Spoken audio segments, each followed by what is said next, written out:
What's going on, ladies and gentlemen? Welcome back to the Inside ACW podcast. It's been a long time since we've done one of these, ladies and gentlemen, so I apologize for the wait, but trust me, it was worth it. Today, ladies and gentlemen, we are joined by the one, the only, Devil Two Belts at the moment. Ladies and gentlemen, the leader of the Ascension, Devillish. Welcome in, Devillish. Thanks for having me.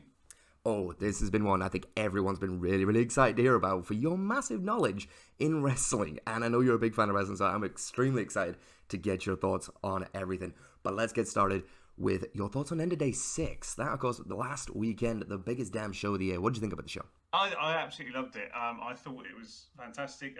One thing that sort of sprung to mind immediately was the women's match, which I think is showcasing just how much that's rising at the moment and how much that's developing. Especially with the ladder spot, which was just insane. But as it was just a well-run show. I mean, obviously, you may say, "Oh, he'll say that because he won 2 belts in it," but it had everything. It had shocks. It had absolutely brutal matches. It had great returns, obviously, with sort of the Stone Cold Badass, which is sort of it's new to me, but I know it's obviously not new to the older viewers of ACW. But it was great to see that sort of side of Dive come out when he needed it most. Oh, it was definitely one hell of an absolutely insane show. Of course, you touched there on the women's ladder match. That was all out absolute chaos. And of course, a fantastic win. And that nobody's seen coming for Erica and Riley. Now, what were your thoughts on Erica and Riley being the ones to steal the tag team titles? Yeah, it's one of those things where it's like the new blood. It's the fresh blood. It's great to see. It's sort of it's great to see, especially when you had sort of Burning Desire carry the belts all the way through this sort of unstoppable dominant force. And it's nice that new blood is now taking it on, and hopefully will take it forward into the new season. I just think they're an interesting pairing. It's one of those things where they've come out of nowhere, and it's now they've got to prove their worth, that they are worthy of the tag team titles. Oh, 100%. Now, speaking of coming out of nowhere, actually, Burning Desire, going back to them as well, when they first got together, that was actually a pairing done by chance. I was like, okay, I need a tag team here. Who can I put together for just a one-time team and put them in this match, just as a filler for this team? And it was Burning Desire. I thought, yeah, they'll do. They'll just be filler. And dear Lord, did we expect what happened? No. That was absolutely insane, the kind of run they went on. They actually, ladies and gentlemen, have been the longest ever women's tag team champions. That's right, beating out not just the Wolfpack, but also Alexandra and Isabella. Something we thought never could be done. It was crazy. But as Devil's just put it right there, a brand new set of champions. Will these young rookies be able to hold the titles? I don't think so. I think it's going to be interesting coming the next season. They do need to prove themselves, but there's a lot of hungry tag teams in the women's division. I think it's going to be very exciting next season. But also, Devils, you mentioned the Stone Cold Badass. What was going through your mind when you seen Dive come out, head bald, shaved, looking like a badass, and you're used to the money? Like, how did that go down for you? That's the thing. I'm sort of used to the money, the sort of the cockiness, the very dive on in love. But the Stone Cold Badass, I loved it. It's what was needed. It's that sort of thing that I feel that's a very end of days thing. It brings out the best in people, or it brings out a side that's needed at the time. And with Dive's career on the line, he clearly just thought that's what's needed. That is the time that I need to bring out this side of me, this other persona. That shreds the sort of cockiness and is just all business and all boot ass kicking, and it was fantastic to see. And unfortunately, it happened to yourself. It happened to be you were on the end of it, but it does make it interesting. Now he has the inmate title, and whether he'll keep that just as keep the streak going, or whether he'll revert back to type and revert back to the one with all the coast to coasts and the money shot, which is probably one of the funniest moves in ACW in my opinion, because it's very money Dive, I have to say. Exactly, and like my opinion as well. Of course, you did say I was on the receiving end of the ass kicking from Dive, which was not fun. It's never fun, but of course you've only been with us for a short time in ACW. But back in the day, Dive was he was well known for being the badass and beating the hell out of me. So it was nice to see a return to form for him back then. But of course, that does lead me to Devillish. How did you actually find ACW? I found ACW through the lovely co-GM, or there was still co-GM, or the lovely Willow Wolf, who through a mutual game, Apex Legends, that we both played. I think it was only like the first or second time that we were playing it together. We were just chatting, obviously, get to know each other, and she happened to mention, "Oh, do you know my other half has a Twitch channel which he does wrestling?" And as soon as you mentioned the word wrestling, obviously she didn't know this at the time, but I've been following wrestling on and off for about 25 years, I would say. I mean, one of my earliest memories is watching a certain promotion. I think it's the Royal Rumble '95, where The Undertaker rose from the dead after being put in a casket by Yokozuna. Absolutely epic. Yeah, and I can remember watching that live in my kitchen at the home I grew up in, and just wondering what the hell was going on, because my sisters actually went to SummerSlam '92. Oh, wow. So it's one of those things where it's been sort of passed down into my family, and I've been watching it on and off. My cousin got me back into it with the Attitude Era, and then when I went to university, I met a lot of people there who were really into their wrestling, and I actually still go to wrestling shows with them. Hopefully, I'll probably say in the podcast I hi to them. They'll know who they are. But I go to them on a sort of a monthly basis to shows in London. It's wrestling has sort of been a part of my life for a long, long time, and then obviously I watched ACW for the first time and thought, this is amazing. I've not seen anything. Honestly, I hadn't seen anything like this. I mean, I am aware that this is the sort of thing that's happened in the past, what other people have done, but I just loved how it came together, and I just loved the enthusiasm that only the Psychotic one can give. And I just thought, I want to be a part of this straight away. And so immediately subscribed, and the rest is history. I absolutely love to hear that. I always love hearing people's stories about how they actually found ACW. And it's so great to actually have someone in the show that is so passionate about wrestling like yourself. You know, you've been a fan of it for years, and I've been a fan since I was a kid. Like you mentioned there, SummerSlam '92, I think I wasn't even born at that point. I wasn't even alive yet. But I did watch that SummerSlam because I'm such a fan. I've watched everything on the WWE Network that they have to offer. And like just back then, wrestling was very different, you know. And I've always tried to keep ACW between the old school and more my favorite genre, or should I say era, was actually the Ruthless Aggression era. If you remember back to days like the young John Cena, Kurt Angle, Triple H, all those amazing stars. And that's what I've always kind of tried to portray ACW around, you know, pure ruthless aggression. If you want it, you got to go out there, you got to get it. That comes across because, as I say, it's something that's the sort of my university, when I was at university, was the Ruthless Aggression era, which does make me sound old, but then again, it was something that, as I say, that the Ruthless Aggression just sort of sings and comes through in ACW, but it brings, and that's the thing, it brings back a lot of fond memories of my university days, and as I say, it's been something it's great to be a part of, and I hope to be a part of for many seasons to come. Hell yeah, that's what I love to hear. I'd love to hear people actually, you know, can't wait to stick around, because I've had a lot of people come into ACW, and a lot of people have been like sticking around for maybe a month or two, and going, done now, you know, because their superstars lose. These things happen, but it's great to hear someone's actually interested to stick around, and I really do appreciate that. So now, speaking of sticking around and future seasons to come, let's talk about your first ever season. We brought you into Generation 2, round about the end. Tell me about what it was like to actually have your superstar on the show, and throughout that very first run to End of Days 5. Yeah, it was fantastic. It was sort of it captured sort of. I have a very similar look. Well, not in terms of the face mask or anything, or the green makeup, but in terms of certain aspects that look a lot like me, which I quite like. But it was great, and I went on this amazing run. I've forgotten how many matches I won in a row, and I think the first match I won in 3 minutes. And I remember everyone's reaction being like, "Well, shit, this is this is something that could go down well." You know, it was just great to be involved. And then I sort of I think I lost my first match was a Donegal brawl against the one we called Tarzan, but I've forgotten his actual Ivan Graves. Name. Ivan Graves. Yes. The one we called Tarzan. And it was just like, damn it. And then it was a slow crawl back up, and leading up to End of Days 5 when I kept losing to Jericho before finally conquering him at End of Days 5, and then I remember sort of saying, next season will be my season, sort of saying it with a bit of cockiness and not really believing it, only for it. Well, the year I've had has been sensational by any stretch of the imagination. Oh, 100%. Like, your run this year has been absolutely crazy. Like, I love the way you mentioned that as Jericho. Like, that loss after loss after loss to Jericho was almost heartbreaking to watch. I think at that point it got everyone behind you in a match that people were like, he's the newbie, don't really know him yet, don't really want to support him yet. But by the time you got in that ring with Jericho, I remember everyone in the chat going, Devillish, kick his ass! And it was beautiful to see.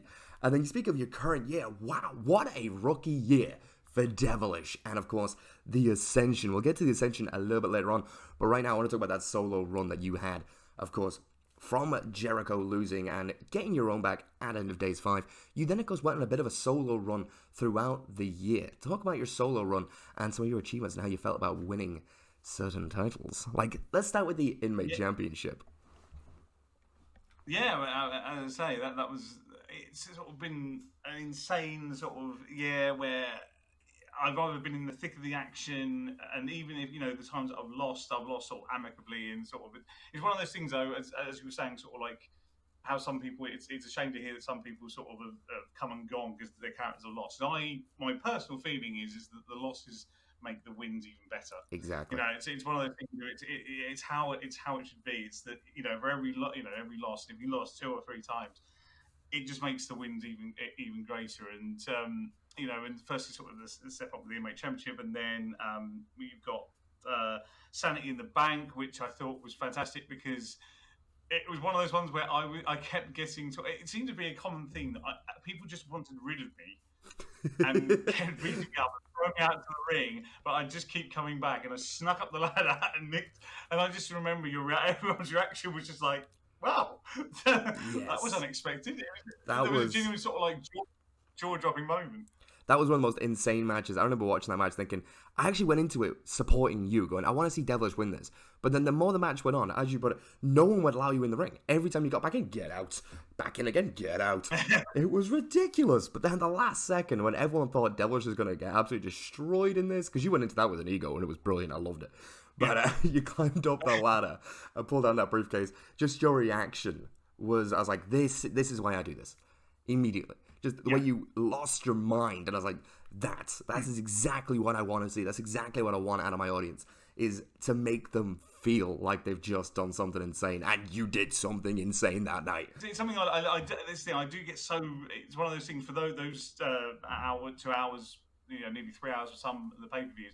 I just lose myself in the world and just enjoy it and embrace it and feel all the emotions, and I feel the highs and feel the lows. And that's the thing. That's my personality is very much. I'm quite live on my emotions, and I'm quite sort of passionate about my my passions and my hobbies and my interests. It's one of those things where I can't do anything half-assed. It's everything or nothing. If you know what I'm saying, for those minutes, and then obviously once it sort of dies down, I then go back into normality. But that's just my personality. And there's been so many moments like that have just given me euphoric rushes. I mean, that's how I did go absolutely mental when I won Sanity in the Bank. At the first attempt, because obviously there's been several people who have had many attempts, and it's got unfortunately nowhere near. I mean, to contrast that, you then had the low, which I think was in between Sanity in the Bank and Summer in the Asylum, which was King of the Ring, where I won the Hell in the Cell match against Daryl pretty comprehensively. And Daryl, I mean, I was quite chuffed with that, because Daryl is one of my favourite ACW stars, and in terms of sort of the people that are in it, it's one that I respect in terms of there's many ways he can get things done, and he can get them done in an instant. I managed to defeat him quite comprehensively, and Psychotic DDT, Fate Decided, 1, 2, 3, and that was it. And it was kind of like, well, that's one way to bring yourself down to earth with quite a heavy bump. Everyone thought that was probably the funniest thing that ever happened at King of the Ring. I felt horrible. Like, I went into that match battered, broken, bruised, barely even able to stand. And then you're like ready to go, fresh as hell. I'm like, oh, here we go. Boom, boom, match over. What the hell just happened? I was it was initial disappointment, but it was just, you had to smile because the way it happened. It was just like, you just got to hold your hand up and say GG, Oh, you had to, yeah. You just kind of go, well, but it happens. It does. Yeah. It could have went the other way around very easily, These things happen. Look what happened in the main event. Morgan absolutely destroyed me and made me look like a... I'm never going to win King of the Ring. I'm never going to win. I'm going to cancel that event in the future unless I win the next one. I'm so sick of not winning. But, of course, after that, because even in that lead-up, we had the creation of the Ascension, ladies and gentlemen. If you don't know who the Ascension are, they are the reigning, defending tag team champions. of ACW who just came out of an absolutely barn burner of a war with Evolution. Devillish, let's start with talking about how the Ascension was actually created. Yeah, well, as I say, in terms of obviously at the new season, sort of invited to bring new characters to the table, and I wanted a female character quite strongly.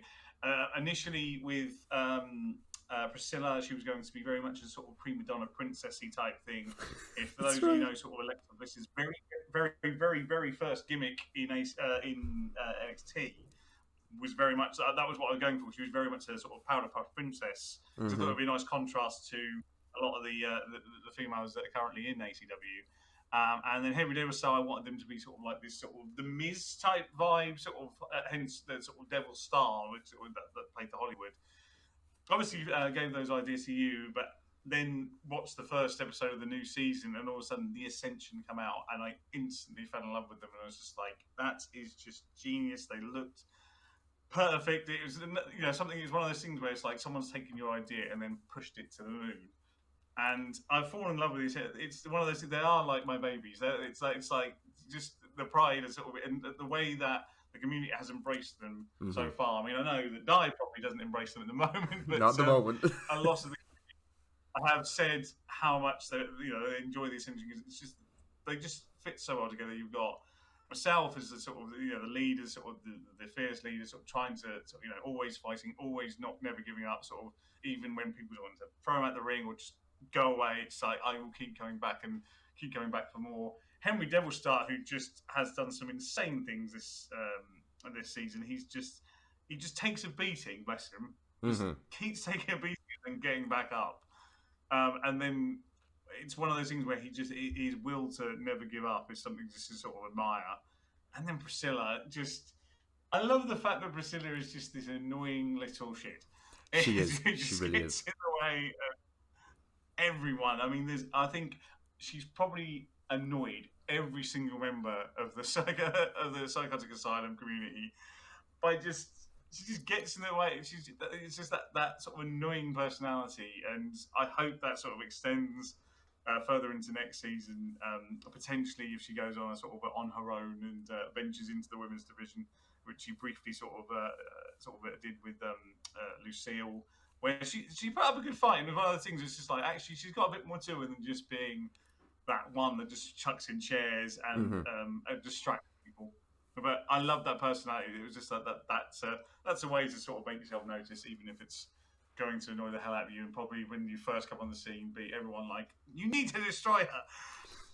Well, I remember when at first, when obviously you gave me the ideas for Devil Star and Priscilla. I remember you sent me Priscilla's design ideas, and I sent you something back, and she was in a big poofy little big dress, kind of like an old Victorian style dress. And I was like, I got as stupid as I could, and I'm like, I cannot put this on the show. This cannot go on the show. What is this? Oh, Lord. But you loved it. I was like, hang on a minute. I said, look, would you mind if I did something to this? And you're like, yeah, go for it. And I looked at Devil Star. I was like, I could do that. But what about a solid tag team? Kind of build up your character for the next season and see where we can go with it. And so, of course, I did Devil Star. And I was like, okay, let's go with a cruiserweight here. Let's make him strong, And when I put him with Devillish, I was like, okay, we've got to make this team work. So, of course, I mixed the color schemes just right, got the look just right. I was like, I really, really hope he likes this. This is not what he asked for, but I think this looks good. And when you said, I love it, I was like, okay, this is it. Let's make this happen. And, of course, Priscilla then at the same time, I was like, wait a minute. This team is missing something. They're missing something very important. I look back at Priscilla, I was like, okay, let's bring you more down to the Ascension. Let's get you looking like you belong to this team. Because before she was blonde and this super pink dress. I'm like, okay, that doesn't work. Yes. So instead, I was like, okay, let's go with the color schemes. Got her hair dyed dark. Got this vicious streak going with her. And as you said, every time she was in the ring or even out of the ringside, she would drive everybody insane. I mean, people were begging me to stop putting her in matches because they were so sick and tired of her. And I'm like, I'm sorry, this is great content. I absolutely love Priscilla. And of course, she then finally, which I know you were chomping at the bit to get her debut in, but I was deliberately waiting the whole year. Because I was having too much fun with her being the biggest pain in the arse. So I was like, right, let's put her in the Rumble, see how she does. She did not do good. Well, okay, she did okay. She did okay, but it wasn't great. She didn't lose in 3 minutes, so I think that counts as exactly. Yes, it's one of these things where Sorka has proved to everyone in ACW you don't have to have a tremendous start to your career Mm-hmm. to be an amazing star. I think everyone's in love with Sorka. Her rise from literally not being able to win anything Mm-hmm. to now currently women's champion and deserving women's champion off the back of NWA 6. It's that thing. It's sort of you don't have to set the world alight straight away. You just have to just keep going. 100%. I think, like as you say there with Lucille's match against Priscilla. Now, sure, a lot of people might go, yeah, but Lucille beat the hell out of her. But I look at it the other way around. I look at it as she could have defeated her very quickly, but Priscilla just wouldn't go away. A little bit like Sorka in her own way. And as you put it perfectly there, just because you don't have a great start does not mean you can have a great career. As you put it with Sorka, she couldn't win anything. Finally beat Isabella, and then went on to become now a 2-time women's MMA champion already, and a main evented End of Days. Like, you don't just do that unless you've got some serious talent. And, you really have a drive for it. And that's what I love about people like Priscilla. She may start off bad now, but we see what she can do when it comes to the Ascension. What is she going to do next season on her own? That's what I think is going to be really fun. But speaking of people being mean and rude, let's talk about Summer in the Asylum when Mr. Sanity in the Bank here decided he was going to ruin everybody's day in the main event. Now, this was one of my favorite moments in ACW of all time. It was fantastic. It was, I don't know, the whole way it came together. You had this fantastic rivalry between Morgan and Dwayne, Dwayne Phoenix have had a hell of a rivalry. We kind of rose together. Mm-hmm. And Dwayne is one of my favorite superstars because of that. I have an affection for him because, like, we rose together, rose through the ranks together, and done sort of similarly crazy things. But they were having this massive heated rivalry. It was going great in the chat, and then all of a sudden, I just come in and go, "Hello!" It's my, and once again, it was quite similar to the way I won Sanity in the bank. Once again, Morgan and Dwayne just going, "No, go away, just go away, chuck me out of the ring." Just getting rid of it, and then it was just wearing them down slowly, and then, as I say, and then locking in the devil's hold on Dwayne to win my first world title. That was quite. That was because it was not just the way it was won, and to win the title, full stop. It was the reaction afterwards of everyone just going, "How has he done this? How? Just how?" I think the reaction of everyone else was probably one of the funniest things I've ever seen. Those people that were so happy that you won. Those others that were like, "Are you kidding me? This is not okay." Especially how you did it. I remember seeing people like specifically Dive. Shout out there to Dive, of course. He's actually been here on ACW, Inside ACW, ladies and gentlemen. Go and check out Dive on his Inside ACW podcast when you get the chance. But Dive was one of those people as well that was so livid. He was just begging Dwayne to knock you out and just to get rid of you. And then when you won it, he was like, "This is not okay." He actually bitched and moaned for about a week about it.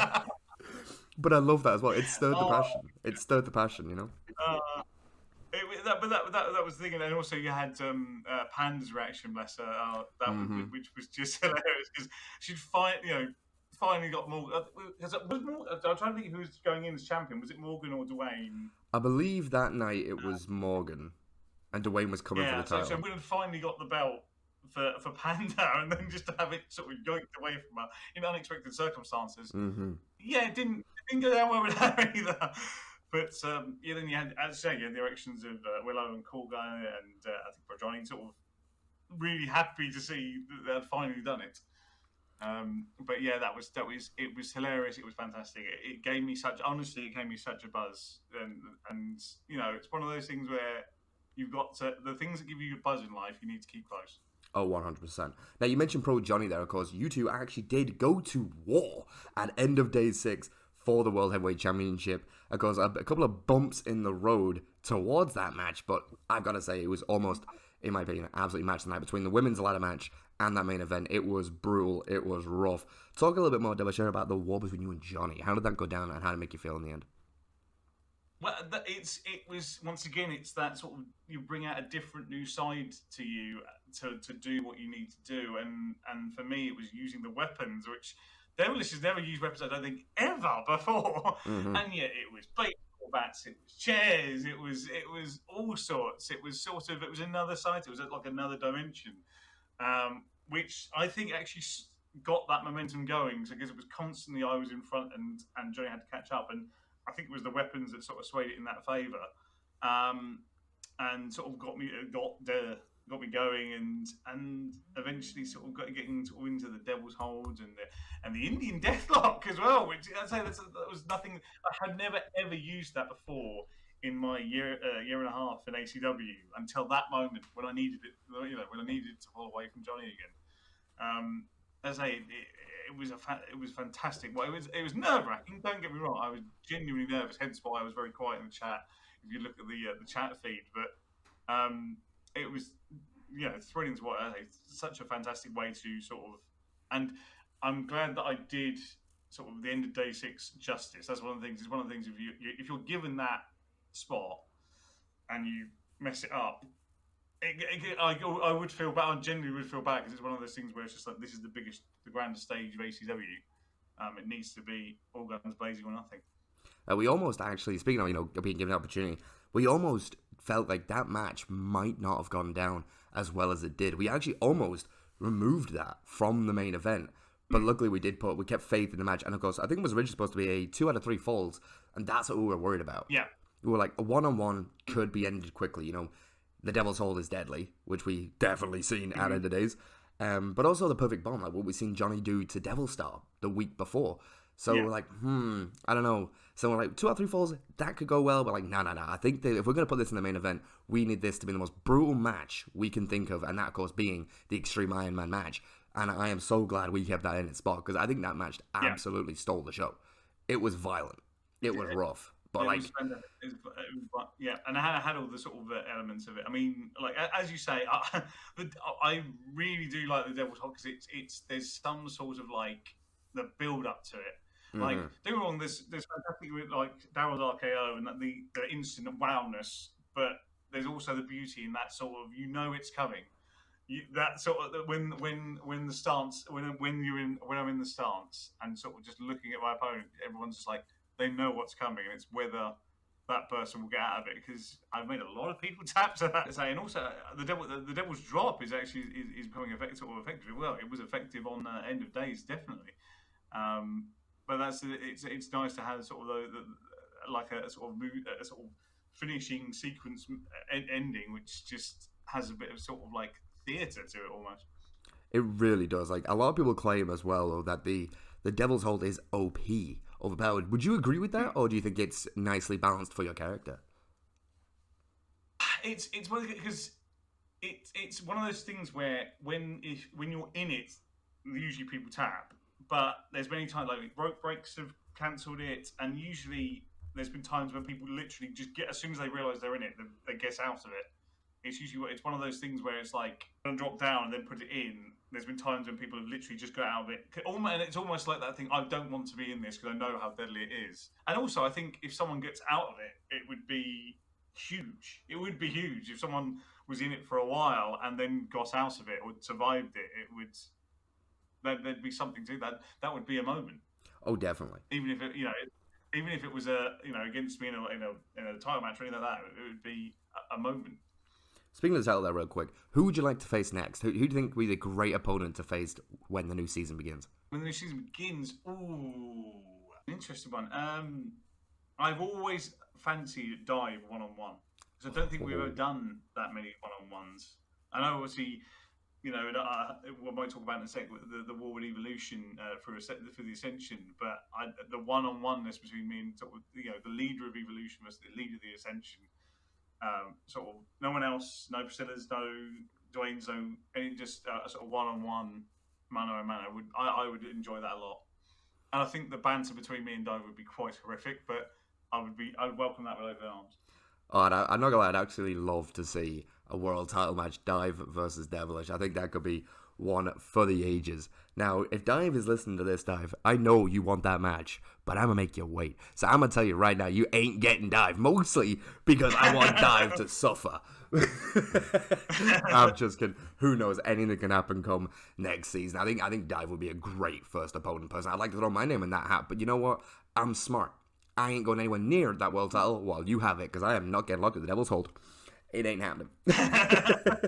I am smart about this. I'll bide my time. I'll go kick Div's ass instead. Take the inmate title, Pick your baby. moments. Exactly. Pick your battles, you know?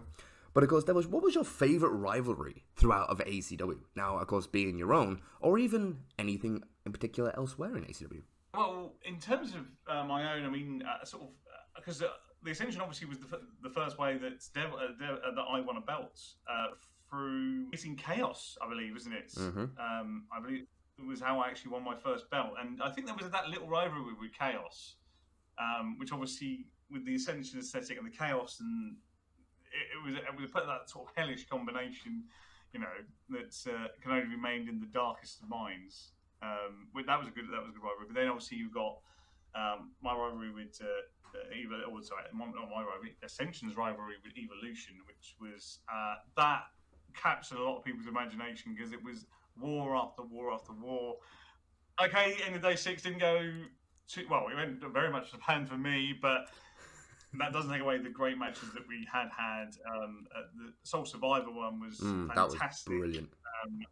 What a great with the Fall of Man, or the Fall of Evolution, as you dubbed it, was a great way to sort of cap that off. Because I had lost about 3 or 4 matches against Evolution before that. I think it was the first time I beat them.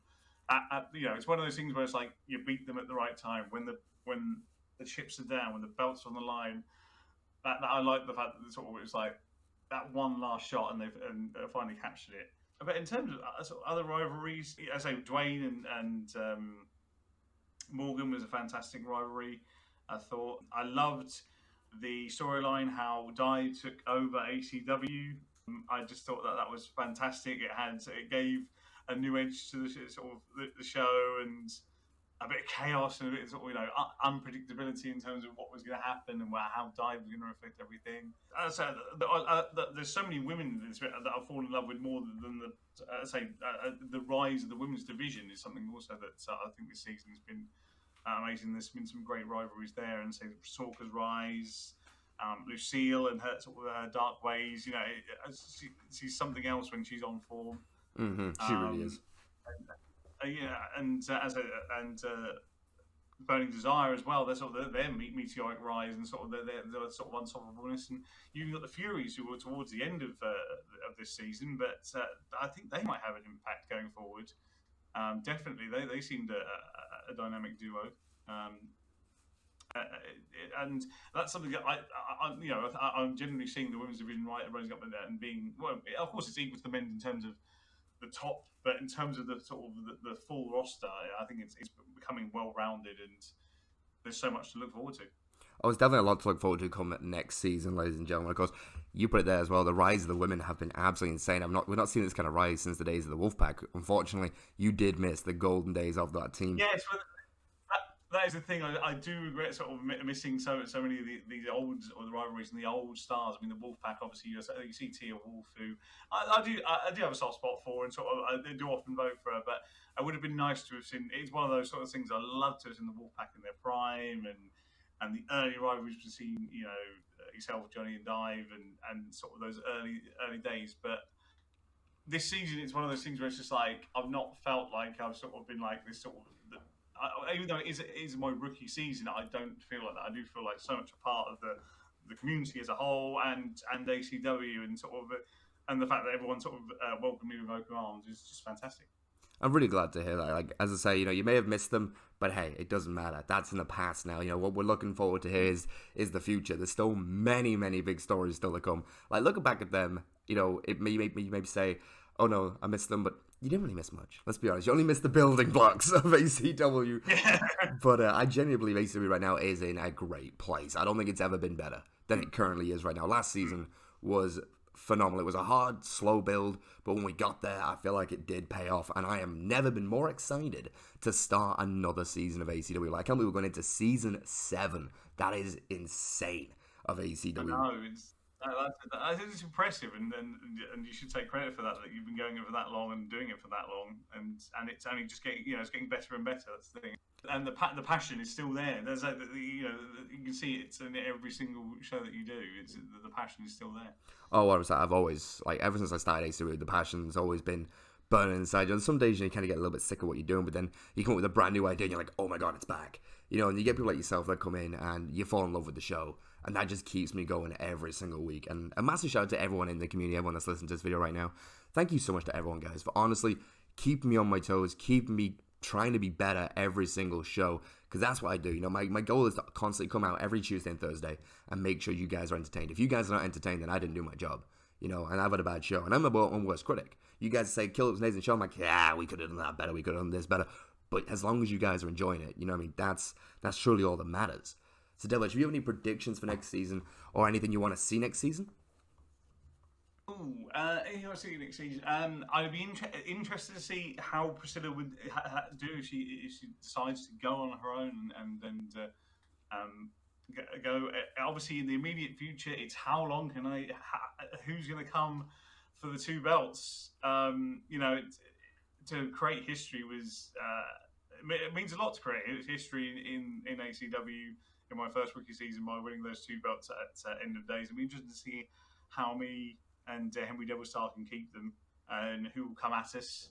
If there's anyone new, or whether it's old rivalries, old old flames, as it were, that's come to light. And also, I'd be interested to see how Dive, sort of obviously with how the Inmates Championship goes in terms of how that's defended. Because obviously, you know, I'm sure Dive will keep want to keep a hold of that for as long as possible. And it'd be interesting to see if any of the newer sort of stars make that sort of next step, like I did last season. The Rock Mason, MJ Stars, who I'm interested to see how MJ Stars goes going forward, because I think he has a lot of potential to sort of muscle his way in the elite, and obviously also the potential for potential newbies, and that's always something. It's that sort of, you never know when there's a new star around the corner to upset the apple cart, as it were. Oh, 100%. It's going to be a very, very exciting season. Of course, ladies and gentlemen, the new season of ACW starts next week. Of course, Tuesday night, 9 p.m. GMT, ladies and gentlemen. Do not miss the return of ACW Asylum. It's all going down, ladies and gentlemen, because you heard it from Devillish today. Thank you so much, Devillish, for your insight into ACW. I really do appreciate you being part of the show, and of course, I'm part of the community. You absolutely keep the shows alive every single week, and I absolutely love having you in the chat. Thank you so much, my man. Well, thanks so much for having me on the podcast. As I say, it's the community. As I say, you do a lot for me too, and in terms of sort of the way you welcome me with open arms.